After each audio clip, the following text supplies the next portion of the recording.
छोटी बहू अपनी सास की बातों का जवाब देने आई थी कि हम 12 बजे तक सोते थे या नहीं, काम करते थे या नहीं, लेकिन तिलमिलाहट और मिर्ची किसी और को लगी। वो अपना लोटा उठा के आ गई कि लोग हमारे टुकड़ों पे पल रहे हैं, हमारी दी हुई रोटियां खा रहे हैं। साथ ही में लोटा बहू इतने गरीब परिवार में शादी की थी कि बताओ, रातों को भूखे सोना पड़ता था। उनकी दुख भरी दास्तां सुन के ना मेरी आंखों में आंसू आ गए। कैसा पति था जो अपनी बीवी को भूखा सोने देता था, और कैसे सास ससुर थे जो अपनी बहू को अच्छे से एक टाइम खाना भी नहीं खिला पाते थे, उसके हिस्से का खाना भी खुद खा जाते थे। So hello guys, Radhe Radhe, जय श्री कृष्णा। स्वागत है एक और नए वीडियो में। आई होप सब अच्छे होंगे, स्वस्थ होंगे। प्लीज़ गाइज, इस वीडियो को ज़्यादा से ज़्यादा लाइक करना, ज़्यादा से ज़्यादा कमेंट करना, और जिन लोगों ने भी चैनल को सब्सक्राइब नहीं किया हुआ है प्लीज़ चैनल को सब्सक्राइब कर लेना। मैं लाइक और कमेंट का इस चैनल पे इसीलिए बोल रही हूँ कि ये चैनल की रीच जो है वो डेड हो चुकी है। रीच जाती नहीं है, लोगों को पता चलता ही नहीं है मैं इस चैनल पे वीडियो डालती हूँ या नहीं डालती हूँ। हालांकि डाल ही नहीं रही थी इसी वजह से, क्योंकि लोगों तक पहुँच नहीं रही। एक स्ट्राइक आई थी, 2 महीने ऑलरेडी हो चुके हैं, लेकिन फिर भी ये चैनल उस रीच से वापस नहीं आ रहा है। इसीलिए मेरी ये रिक्वेस्ट है कि प्लीज़ इस वीडियो को पूरा ज़रूर देखना और ज़्यादा से ज़्यादा अपने लाइक और कमेंट छोड़ना। ज़्यादा अगर आपके पास कमेंट करने को कुछ भी नहीं है तो प्लीज़ अपना कोई भी इमोजी ज़रूर छोड़ देना। और जिन लोगों के पास हाइप है तो प्लीज़ इस वीडियो पे अपना हाइप ज़रूर दे देना। क्या पता आप लोगों की वजह से इस चैनल की रीच वापस आ जाए। अब आ जाते हैं गाइस, मैंने एक लाइव देखी थी जहाँ पे लोटा बहू अपने एहसान गिना रही थी कि कौन कौन उनके टुकड़ों पे पल रहा है, और उन्होंने कैसे सोशल मीडिया की स्टार्टिंग करी। वो कह रही थी कि सब हमारे दिए हुआ खाना खा रहे हैं, सब हमारे दिए हुए टुकड़ों पे पल रहे हैं, चाहे वो सास हो, चाहे वो ननद हो, चाहे वो देवर देवरानी हो। सास और ननद को भी अपने ऊपर लेना चाहिए कि वो भी उन्हीं के दिए हुए टुकड़ों पे पल रहे हैं। बट इसमें सबसे ज़्यादा दिए हुए टुकड़े खुद के ही पति ने उठाए थे। जब ये आई थी, एक बात बताओ गाइस, यहाँ सब कोई ना एक दूसरे से सीख के देख के सीखता है। कोई भी पेट में से सीखा हुआ पैदा नहीं होता है ना। कोई भी अभिमन्यु नहीं है कि चक्र में घुसना सीख जाएगा। लेकिन लोटा बहू को इस चीज़ का घमंड है कि हमने वीडियो बनानी स्टार्ट करी, तो आप भी किसी ना किसी से देखे होंगे कि ये हीरो अच्छी वीडियो बनाता है, मैं इस हीरोइन जैसी बनना चाहती हूँ, मुझे इस इन्फ्लुएंसर जैसा बनना है, मुझे ऐसे लिपसिंग करनी है, ऐसे डांस करना है, भोजपुरी स्टार बनना है, इसीलिए वीडियो बनाने स्टार्ट करे होंगे। कोई पैदा तो हुई नहीं थी कि माँ के पेट से निकली और बनानी स्टार्ट कर दी, नहीं ना।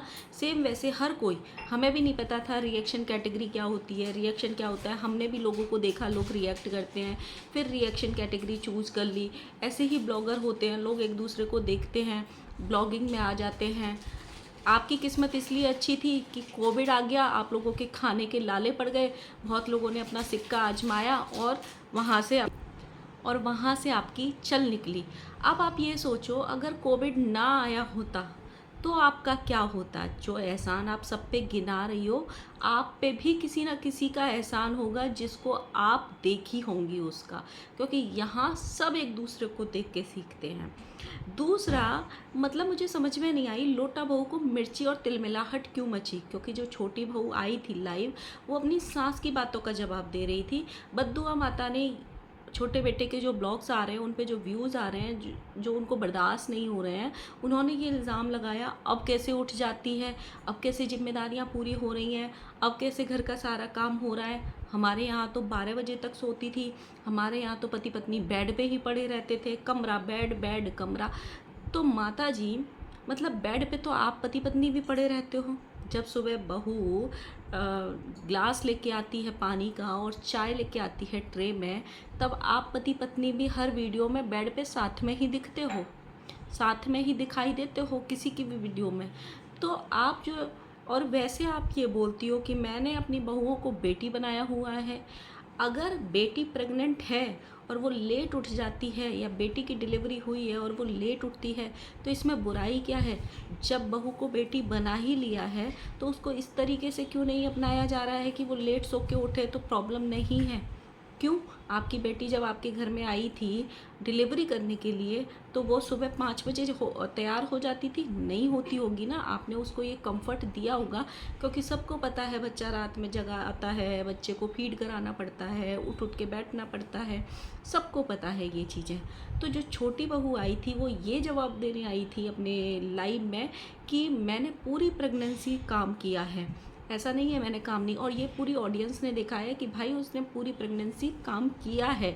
पता नहीं भाई ये किस चीज़ का घमंड करते हैं। इनकी जो मेड लगी हुई हैं, मैड लगी हुई हैं, वो कौन सी दुनिया से आती हैं, कौन सी दुनिया में खाना बना के चली जाती हैं, जो 10 दिन में सिर्फ एक बार दिखाई देती हैं, फिर 10 दिन इनकी बहुएँ दिखाई देती हैं और ये बोलती हैं हमारे यहाँ 20 साल से मेड लगी हुई है, 40 साल से मेड लगी हुई है, 10 साल से मेड लगी हुई है, हम बहुओं पे डिपेंडेंट नहीं है। अभी भी उस दिन एक लाइव में माता जी ये बोल रही थी कि हमें किसी बहू की ज़रूरत नहीं है, हम किसी की बहू के काम के मोहताज नहीं हैं, अभी तो हमारे खुद के हाथ पैर चलते हैं।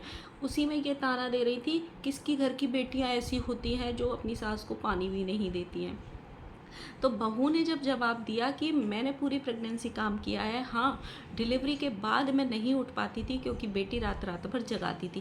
भाई जिसकी बेटी को कोई पकड़ने वाला ना हो, जिसकी बेटी को कोई देखने वाला ना हो रात में, पति है रात रात भर कंटेंट छाप रहा है बीवी और पत्नी का, देखो अब 2 बज गए पत्नी उठ रही है, देखो अब 4 बज गए बेटी उठ गई है, देखो अब ये हो गया ये हो गया, और वो उसको रात भर खिला रही है या फीड करा रही है या देख रही है, तो ऑब्वियसली सुबह लेट होगा ही होगा। ये इंसान अगर ससुराल को अपना घर मानता है तो ही तो वो लेट भी उठ रहा है ना, तो ही तो वो लेट उठ रहा है। वैसे मेरी समझ में ये नहीं आता, लोग बोलते हैं भैया अपना घर समझो, लेकिन अपना घर समझने कहाँ दिया जाता है। जहाँ 1 महीने अगर इंसान लेट सो के उठे तो उसको इतने सारे ब्लेम लगा दिए जाएं, ऊपर से उसकी डिलीवरी हुई हो, तो मतलब ये कहाँ कहाँ का मतलब वो है कि हम तो बहू को बेटी बना के रखें। कहाँ से बना के रखे हो बेटी? आपको अपनी दुख भरी दास्तां याद आ जाती है कि हमारी डिलीवरी में ये हुआ था, हमको सास ने ये नहीं किया था, हमको ननद ने ये नहीं किया था, हमारे ससुर गाली देते थे। लेकिन आप खुद क्या कर रहे हो? इन कारनामों को आप अच्छाई में काउंट करते हो कि हमने अपनी बहुओं को इतने सुख दिए हुए हैं। किस बात के सुख हैं ये? तानों से और कंट्रोवर्सी से पूरा सोशल मीडिया भरा पड़ा है, ये कैसे सुख हैं? लोटा बहू आती हैं, अपना एहसान जताती हैं कि सारे टुकड़ों पे पल रहे हो, अगर हिम्मत है तो ये टुकड़े छोड़ के अपना कुछ करके दिखाओ। तो ये काम अपने पति से भी बोलना कि वो भी आपके दिए हुए जो टुकड़े हैं, जो आपका दिखाया हुआ रास्ता है, उससे हट के कुछ करके दिखाए। लोटा बहू का कहना है जब हमारी शादी हुई थी हम भी रोटियां बनाते थे। प्रेगनेंसी में रोटी बनाने में, प्रेगनेंसी में काम करने में और बिना प्रेगनेंसी में काम करने में ज़मीन आसमान का अंतर होता है। आप कंपेयर नहीं कर सकते हो दोनों की सिचुएशन को। दोनों के मूड स्विंग्स अलग होते हैं, दोनों की हार्मोन्स अलग होते हैं, दोनों की सिचुएशन अलग होती है, तो कंपेयर नहीं कर सकते। लेकिन लोटा बहू ठहरी लोटा बहू। लोटा बहू कह रही है हम तो सर पे पल्लू रख रख के पूरे घर की रोटियां बनाते थे, और इतनी रोटियां बनाते थे, इतना स्वाद खाना बनाते थे कि सारे चाट चाट के पूरी सब्जी खा जाते थे। उनके लिए ना सब्जी बचती थी ना रोटी। तो धिक्कार है भाई ऐसे ससुराल पे कि तुम किसी के घर की बेटी लेके आओ और उसके सुख दुख का वादा करके आओ कि हम आपकी बेटी को सुख से रखेंगे, और वो ससुराल में आके भूखी सो जाए। मतलब कितने निहायती गंदे ससुराल वाले होंगे, इन लॉज होंगे, जो अपनी बहू को ये तक भी नहीं देखते हैं कि बहू ने रोटी खाई है या नहीं खाई है, बहू के लिए सब्जी बची है या नहीं बची है। कितनों के ऐसे ससुराल वाले होंगे कि भाई भूखी सो जाए बहू और ससुराल वालों को पता ही नहीं है। मतलब लोटा बहू नमकीन बिस्किट खा के सो जाती थी रात में, और ससुराल वालों को तो छोड़ो, उससे भी ज़्यादा वाहियात या उससे ही ज़्यादा निर्दयी जो अपनी बीवी को किस लिए लेके आया समझ नहीं आई। एक पति को भी फ़र्क नहीं पड़ता था कि उसकी बीवी नमकीन बिस्किट खा के सो रही है, रोटी खा के नहीं सो रही है। तो मतलब मेरी समझ में ये नहीं आया जब वो ये बोल रही थी कि मैं नमकीन बिस्किट खा के सो जाती थी क्योंकि मेरे लिए रोटी सब्जी नहीं बचती थी। क्यों? आटा भी उतना ही आता था कि 10 रोटी बनेंगी, उसके बाद आटा ख़त्म हो जाता था कि दोबारा आटा लग नहीं सकता था 2 रोटी बनाने के लिए। मतलब वो कैसा पति था जो अपनी पत्नी को भूखा ही सोने देता था। वो अपने माँ बाप को जाके ये नहीं बोल सकता था कि आज मेरी बीवी भूखी सो गई है, इसके लिए रोटियां नहीं बची, या रोज़ इसके लिए सब्जी ख़त्म हो जाती है, आप लोग ज़्यादा खा लेते हो, थोड़ा देख लिया करो किचन में कि उसके लिए डेली सब्जी बचती है कि नहीं। और पति को तो ये होना चाहिए ना, अगर उसकी पत्नी के साथ ये सिचुएशन घट रही है कि उसकी पत्नी को डेली भूखे सोना पड़ रहा है इतना काम करने के बावजूद भी, तो सबको खाना खिला के जब वो खुद खाने बैठ रहा है तभी अपनी पत्नी को उसी थाली में बिठा लेना चाहिए कि तू मेरे साथ बैठ के आके खा, मैं देखता हूँ कैसे भूखी सोएगी, मैं देखता हूँ तेरे लिए कैसे सब्जी नहीं बचेगी, मैं देखता हूँ तेरे लिए कैसे रोटी नहीं बचेगी।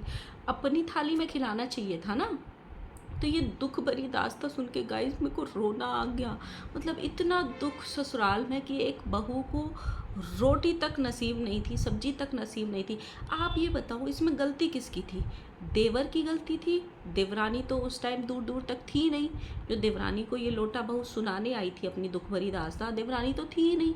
तो देवर की गलती थी या इन लॉज की गलती थी, या फिर जो उसके सुख दुख का साथी था, जो उसको शादी करके अपनी जिम्मेदारी पे लेके आया था कि इसके खाने का, पीने का, रहने का, शौक मौज का सबका ध्यान मैं रखूँगा, उसकी गलती थी?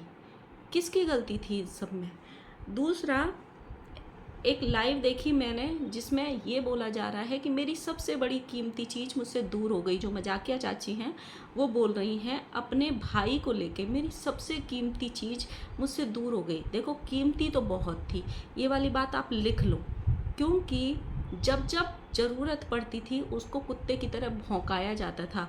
किसी रिएक्शन वाली को गाली देने के लिए, किसी क्रिएटर को गाली देने के लिए, किसी की बेटी को उठाने के लिए, नीच हरकतें करने के लिए, औरतों को उल्टा सीधा बोलने के लिए।